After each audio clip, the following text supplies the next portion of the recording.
Hello. Hello. हाँ, good evening sir. जी good evening. हाँ बोलिए, जो हाँ मेडिसिन सर, का है बोलिए। जी ये अपना लास्ट 2 मंथ का जो ये था सर, बहुत ज्यादा इम्प्रूवमेंट हुआ है इसमें से।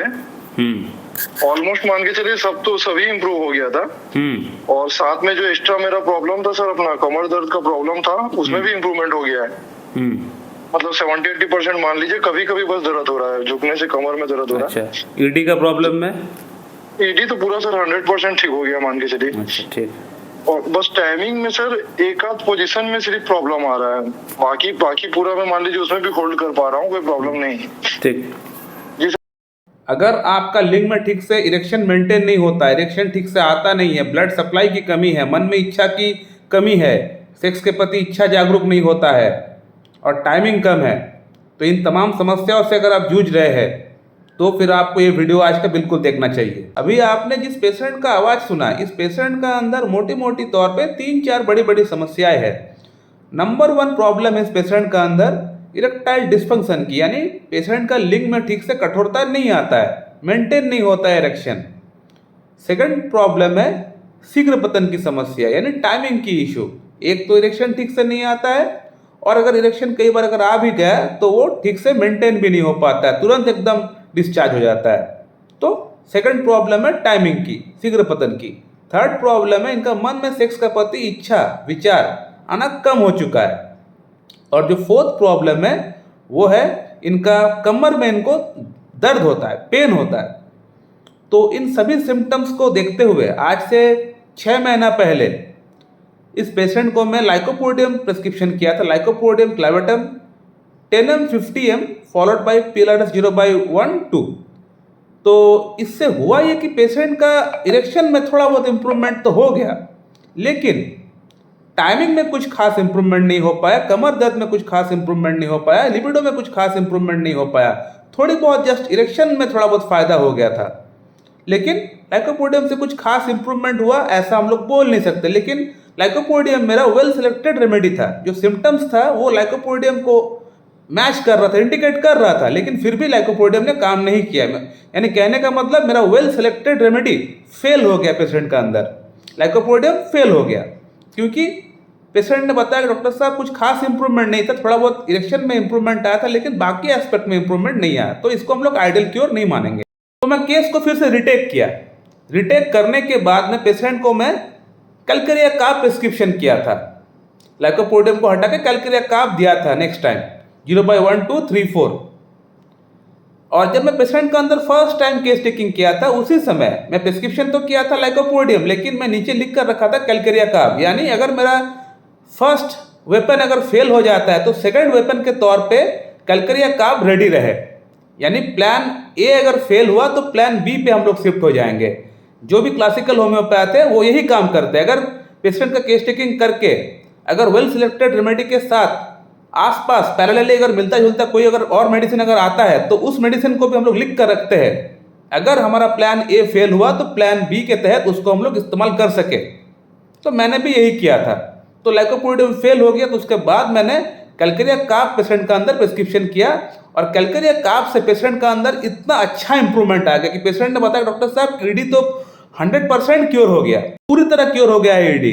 जो टाइमिंग का इश्यूज था, जो शीघ्र पतन का प्रॉब्लम था, उसमें भी काफी अच्छा फर्क पड़ चुका है। जो कमर में इनको दर्द हो रहा था वहां भी इंप्रूवमेंट आ चुका है। पेशेंट का फीडबैक आप व्हाट्सएप पे भी आप देख सकते हैं, पेशेंट ने वही बात व्हाट्सएप पे भी लिखा है जो कॉल पे उन्होंने मुझे बताया कि इनको इतना अच्छा इंप्रूवमेंट हो चुका है। 100% ईडी में इनको फर्क आ चुका है, 70-80% टाइमिंग में इनको अच्छा इंप्रूवमेंट मिल चुका है, मॉर्निंग इरेक्शन आना स्टार्ट हो चुका है, लिबिडो आना स्टार्ट हो चुका है, कमर में दर्द जो हो रहा था उसमें उनको रिलीफ होना स्टार्ट हो चुका है। तो यानी कहने का मतलब हर एस्पेक्ट में पेशेंट को इंप्रूवमेंट होना स्टार्ट हो चुका है, इनफैक्ट हो चुका है इंप्रूवमेंट, बहुत बढ़िया इंप्रूवमेंट हो चुका है पेशेंट का अंदर। इसे हम लोग कहेंगे आइडियल क्योर।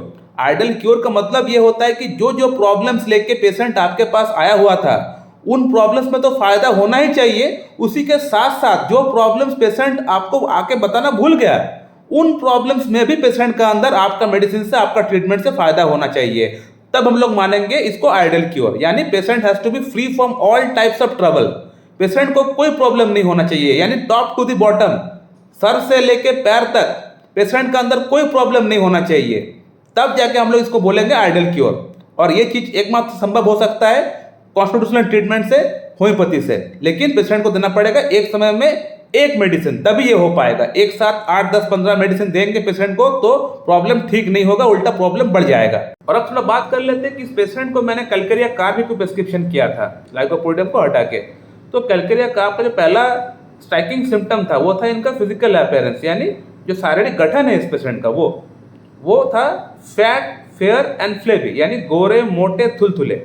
कैलकेरिया कार्ब का जो पेशेंट होता है वो गोरे होते हैं, मोटे होते हैं, थुलथुले होते हैं। बीएचएमएस का जो फर्स्ट ईयर का स्टूडेंट है उनको भी अगर आप पूछेंगे कि फैट, फेयर एंड फ्लेवी के लिए कौन सी मेडिसिन होम्योपैथी में, वो बोल देगा आपको कैलकेरिया कार्ब। तो कैलकेरिया कार्ब का जो पेशेंट होता है वो कुछ इस प्रकार का होता है। साथ में पसीना बहुत ज़्यादा आता है, फोरहेड से पसीना ज़्यादा आता है, नेक से आता है, शोल्डर से आता है, पीठ से आता है, यानी upper part of the body से पसीना बहुत ज़्यादा आता है। पसीने में थोड़ा सा दुर्गंध भी हो सकता है। साथ में पेशेंट को अंडा खाने का शौक बहुत ज़्यादा है। एक इनको अच्छा लगता है बटर टाइप खाना, इनको अच्छा लगता है। और पेशेंट जो होता है कैलकेरिया कार्ब का वो चिली है, यानी ठंड से इनको परेशानी बढ़ जाता है, नहाना ज़्यादा पसंद नहीं करते हैं। और फिजिकली बड़ा इनएक्टिव पेशेंट होता है, mentally active but physically inactive. शारीरिक काम इनको करना अच्छा लगता नहीं है, बैठ के काम जो होता है वो काम करना इनको अच्छा लगता है। फिजिकली बड़ा इनएक्टिव पेशेंट है। तो ये सभी सिम्टम्स मेरा इस पेशेंट के साथ मैच किए थे। और कैलकेरिया कार्ब जो पेशेंट होता है इसमें भी स्वीट का क्रेविंग पाया गया है। लाइकोपोडियम में भी होता है, कैलकेरिया कार्ब में भी है, सल्फर में भी है स्वीट का क्रेविंग। तो ये सब सिम्टम्स थे कैलकेरिया कार्ब का, जो कि मेरे पेशेंट के अंदर भी कहीं ना कहीं मैच कर रहा था।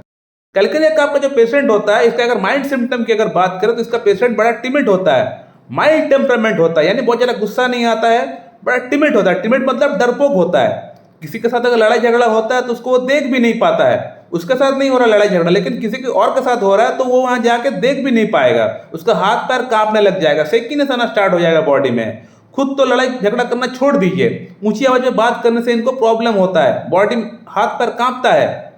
और माइल्ड टेम्परामेंट, कोई कुछ बोल भी देता है सुन लेता है, कुछ बहुत ज़्यादा रिएक्ट नहीं करते, रिटेलिएट नहीं करते इसका पेशेंट। तो ये इसका मेंटल सिम्टम हो गया। और धूप में बाहर नहीं जा सकते, धूप में बाहर जाने से प्रॉब्लम बढ़ता है, हेडेक हो सकता है या स्किन में कुछ प्रॉब्लम हो सकता है। कैलकेरिया कार्ब का अंदर भी ये बैड न्यूज एग्रावेशन पाया जाता है, जैसे कि मेडोरेनियम का अंदर पाया जाता है, जेल्सिमियम का अंदर पाया जाता है, ठीक उसी प्रकार से कैलकेरिया कार्ब का अंदर भी पाया जाता है। इनफैक्ट कैलकेरिया कार्ब का अंदर इतना प्रोमिनेंट है ये सिम्टम, अगर वो व्यक्ति जिसके साथ घटना कुछ घटा है, जो विक्टिम है जो व्यक्ति, वो इस व्यक्ति को जानता तक नहीं है, सिर्फ न्यूज सुनने मात्र इसका हाथ पैर कांपने लगता है, पैल्पिटेशन होना स्टार्ट हो जाता है, घबराहट होना स्टार्ट हो जाता है कैलकेरिया कार्ब का पेशेंट के अंदर। तो ये सिम्टम इतना प्रोमिनेंट है। किसी को हुआ हार्ट अटैक, वो उसको जानता तक नहीं है, लेकिन न्यूज आ गया इसके पास, इसको हार्ट अटैक हो गया, तो इसका मन में वो डर बैठ गया, हार्ट अटैक। बस हार्ट अटैक जो शब्द है वो सुनने मात्र इसको पैल्पिटेशन होना स्टार्ट हो जाता है। ये कैलकेरिया कार्ब का अंदर पाया जाता है। ये काइंड ऑफ फोबिया है, एक डर है, ये कैलकेरिया कार्ब का अंदर पाया जाता है। क्योंकि कैलकेरिया कार्ब का जो पेशेंट होता है बड़ा टिमिड पेशेंट होता है, मैंने पहले ही बताया, बड़ा डरपोक पेशेंट होता है। इसको हर चीज से डर लगता है, अंधेरे से डर लगता है, भूत से डर लगता है, जानवर से डर लगता है, हर चीज से डर लगता है, इसको अकेलेपन से डर लगता है। इसके अलावा कैलकेरिया कार्ब का एक दो सिम्टम और था, जैसे कि पेशेंट का अंदर सर्दी जुकाम अक्सर लग जाता है, गले में टॉन्सिलाइटिस कई बार बचपन में हो चुका था, और साथ ही साथ पेट साफ नहीं होता, कॉन्स्टिपेशन की प्रॉब्लम रहता है। तो इन सभी पैथोलॉजी को इंडिकेट करता है कैलकेरिया कार्ब। तो कैलकेरिया कार्ब मैंने बाद में प्रिस्क्रिप्शन किया था लाइकोपोडियम को हटा के, इससे पेशेंट का अंदर प्रॉब्लम 100% क्योर हो गया, सभी प्रॉब्लम्स क्योर हो गया है। तो ये है क्लासिकल होम्योपैथी, ये है सिंगल मेडिसिन का पावर। आप लोग देख सकते हैं, मैंने बहुत बार बताया आप लोगों को कि होम्योपैथी में सिंगल मेडिसिन देना पड़ेगा, एक समय में एक पेशेंट को एक दवा देना पड़ेगा। ऐसा नहीं 4-5 मेडिसिन आप एक साथ देंगे और सोचेंगे प्रॉब्लम ठीक हो जाएगा, तो ऐसा नहीं होने वाला।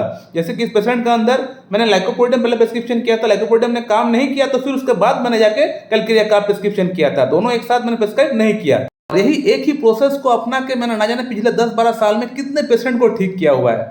सिर्फ इरेक्टाइल डिस्फंक्शन का प्रॉब्लम को ठीक किया हुआ है ऐसा नहीं, इसको छोड़ के भी अलग अलग कंडीशंस को मैंने ठीक किया हुआ है।